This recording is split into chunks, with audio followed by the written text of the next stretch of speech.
આપણી સત્સંગી યાત્રામાં કર્મનો સિદ્ધાંત ગઈકાલ સુધી ચર્ચા કરી કે કર્મને હંમેશા આપણે ભારી ભરખમ શબ્દ આવે એટલે કર્મને હંમેશા પુણ્યની સાથે જોડીએ છીએ, જ્યારે કર્મ અને અકર્મ એ બંને અલગ અલગ છે.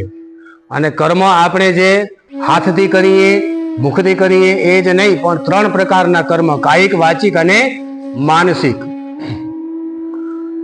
કાયિક, વાચિક અને માનસિક. કાયિકની તો આપણને બધાને ખબર છે કે શરીર દ્વારા જે પણ આપણે ક્રિયા કરીએ છીએ, કાર્ય કરીએ છીએ એને કર્મ કહીએ છીએ.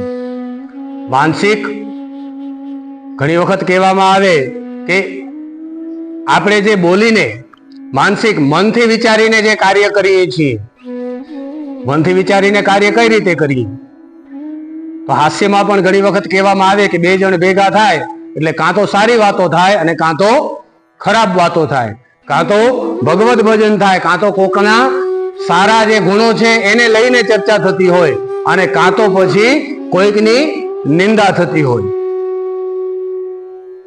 આવા વિચારો જ્યારે મગજમાં ફરતા હોય, કોઈએ કંઈ કહી દીધું હોય, આવા વિચારો જ્યારે મગજની અંદર ફરતા હોય, એની માટે થઈને ઘૃણા, એની માટે થઈને ઈર્ષ્યા, એની માટે થઈને દ્વેષ, તો એ મનથી થયેલું કર્મ છે.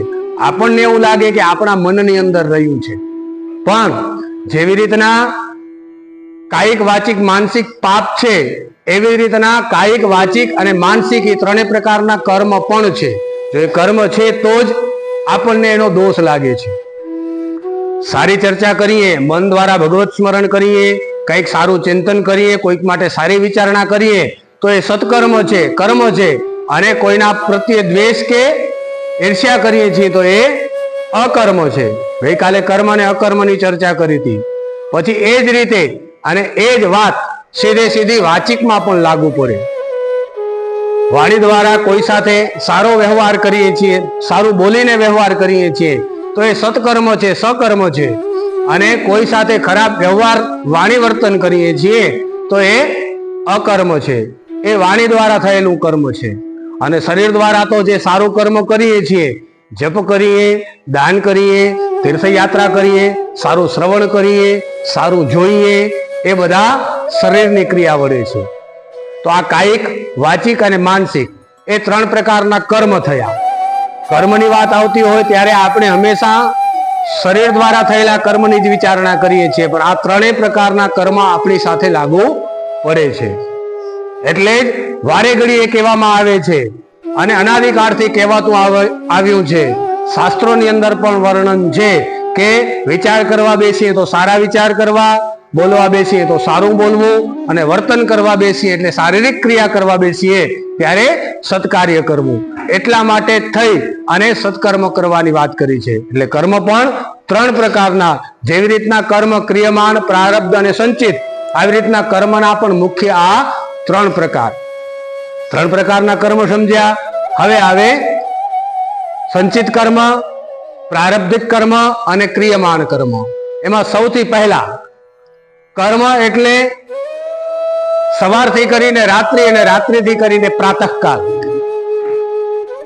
એની અંદર આપણે જે પણ ક્રિયા કરીએ છીએ, એટલે હવે આપણને ખબર છે કે શારીરિક, માનસિક અને વાચિક એ 3 પ્રકારની ક્રિયાઓમાંથી કોઈ પણ ક્રિયા કરીએ છીએ તો એની ગણના કર્મની અંદર થાય. એ સંચિત કર્મ, પ્રારબ્ધ કર્મ અને ક્રિયમાણ કર્મ, આ 3 પ્રકારના કર્મ એની અંદર જોડાયેલા છે. જેમ કોઈ વ્યાપારી બેઠા હોય અને આમ તો ભલે દિવાળીના દિવસે ચોપડા પૂજન હોય ત્યારે હિસાબ કિતાબ થાય, અંગ્રેજી વર્ષના હિસાબે ભલે માર્ચમાં હિસાબ કિતાબ થાય, પણ એ હિસાબ કિતાબ કરવા માટે થઈ અને રોજની દૈનંદિની જેવી રીતના ભરવી પડે, જે જમા ઉધાર લખવું પડે, એવી રીતના કર્મની અંદર પણ એ લખાય છે. એ પછી 3 પ્રકારના કર્મ આવી ગયા. એ 3 પ્રકારના કર્મની એની અંદર નોંધ લેવાની હોય કે કેટલા સત્કર્મ, કેટલા અકર્મ, કાયિક, વાચિક અને માનસિક 3 પ્રકારના કર્મની એની અંદર નોંધ લેવાય. પ્રાતઃકાલથી રાત્રિમાન અને રાત્રિમાનથી પ્રાતઃકાલ એટલે સૂતા હોઈએ ત્યારે, જાગતા હોઈએ ત્યારે, આપણે કોઈ પણ પ્રકારના કર્મ કરતા હોઈએ એની નોંધ લેવામાં આવે, એને કહેવાય ક્રિયમાણ કર્મ. બીજી ભાષામાં સમજીએ તો અમુક જીવનની અંદર અમુક ક્રિયાઓ એવી હોય કે જે તાત્કાલિક પરિણામ આપનારી હોય. શારીરિક ક્રિયાઓ છે જે આપણી મુખ્યત્વે દિનચર્યા આપણી જે છે એ દિનચર્યાને ક્રિયમાણ કર્મ કહેવાય.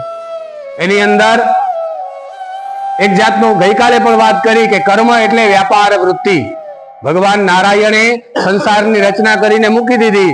હવે આપણને કર્મના લેખાજોખા પ્રમાણે જ આગળ ચાલવાનું છે અને એ જ નિર્માણ કરવાનું છે. તો ક્રિયમાણ કર્મની અંદર જેવી રીતના કોઈ વેપારી પાસે 10 ગ્રાહકો આવ્યા હોય, એમાંથી 9 પોતાનો રોજનો વ્યવહાર કરી ગયા હોય, પણ એક વ્યક્તિ 2 દિવસ કે 4 દિવસ માટે બાકી રાખી ગયું હોય, કોઈક એવો વ્યક્તિ હોય કે જે મહિના 2 મહિના 4 મહિના માટે બાકી રાખી ગયું હોય, કોઈ એવું હોય કે વર્ષો સુધી બાકી રહેતું હોય, તો આવો જે વ્યવહાર છે એ કર્મની જ ગણતરીમાં છે. એટલે આપણે જે નિત્ય આપણી શારીરિક ક્રિયાઓ કરીએ છીએ, એટલે કે ભોજનની ભૂખ લાગી, ભોજન મળ્યું, ભોજન કરી લીધું એટલે મન દ્વારા કર્મ ઉત્પન્ન થયું, ભૂખ લાગવાની આજ્ઞા થઈ અને ભોજન થઈ ગયું એટલે એ કર્મ ફળ આપી અને શાંત થઈ ગયું, એ કર્મ શાંત થઈ ગયું. આવી જ રીતના દરેક ક્રિયાઓ એની અંદર કોઈક કર્મ એવા છે કે જેમ વેપાર વૃત્તિની અંદર બીજા દિવસે 4 દિવસે કે મહિને કે 2 મહિને, તો એ જે છે એ બાકીની રહેલી જે ક્રિયાઓ છે. હવે આપણે આ શારીરિક ક્રિયાઓ એટલા માટે લીધી કે આપણે બરોબર સમજી શકીએ. સ્નાન કરવાની ઈચ્છા થઈ, સ્નાન કરી લીધું, પવિત્ર થઈ ગયા એટલે પવિત્રતાનું ફળ મળી ગયું. તો આવી રીતના જે શારીરિક ક્રિયાઓ છે એના દ્વારા તાત્કાલિક પરિણામ જે જે પદાર્થોના મળે છે એને ક્રિયમાણ કર્મ કહેવાય. પછી આવે સંચિત કર્મ.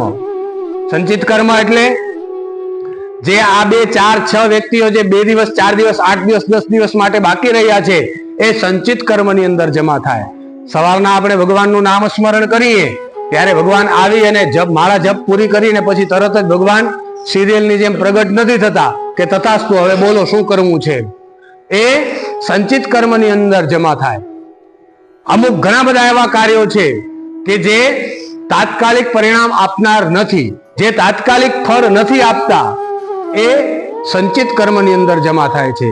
જે બીજા દિવસે 4 દિવસ પછી, મહિના દિવસ પછી, વર્ષ પછી, 2-4 વર્ષે 8 વર્ષે એ પરિણામ આપનાર થશે. તો એ બધા સંચિત કર્મની અંદર જમા થાય છે. હવે આપણને વિચારવાનું રહ્યું કે કયું ફળ આપણને તાત્કાલિક મળ્યું ને કયું આપણને 2 દિવસ 4 દિવસ પછી મળવાનું છે.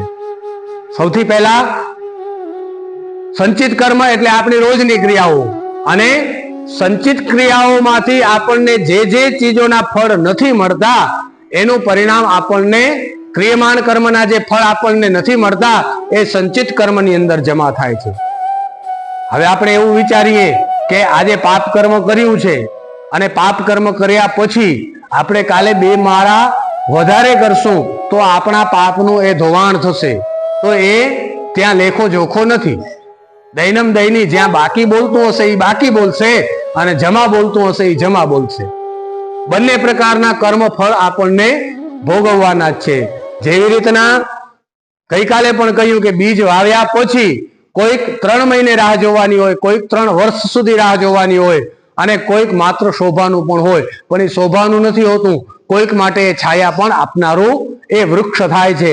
તો આવી રીતના આપણે જેટલું પણ કર્મ કરીએ છીએ એ ક્રિયમાણ હોય, સંચિત હોય કે પ્રારબ્ધ હોય, એ આપણા ખાતાની અંદર જમા થાય છે.